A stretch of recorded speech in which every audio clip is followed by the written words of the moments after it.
అనగనగా ఒక ఊళ్ళో ఒక పిసినారోడు ఉండేవాడు.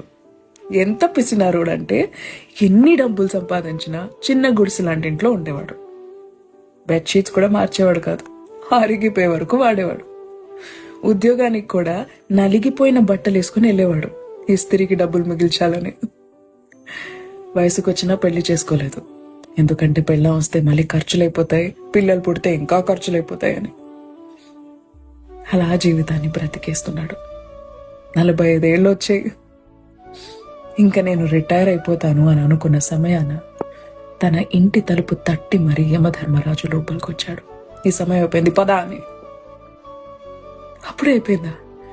ఇప్పటివరకు నేను ₹1,00,00,000 సంపాదించాను, ఈ డబ్బులు తీసుకుని నాకు కొంచెం ఆయుష్ ఇస్తారా అని అడిగాడు. యమధర్మరాజు గట్టిగా నవ్వాడు. కుదరదని చెప్పాడు. ఒక్క క్షణం సమయం ఇవ్వండి,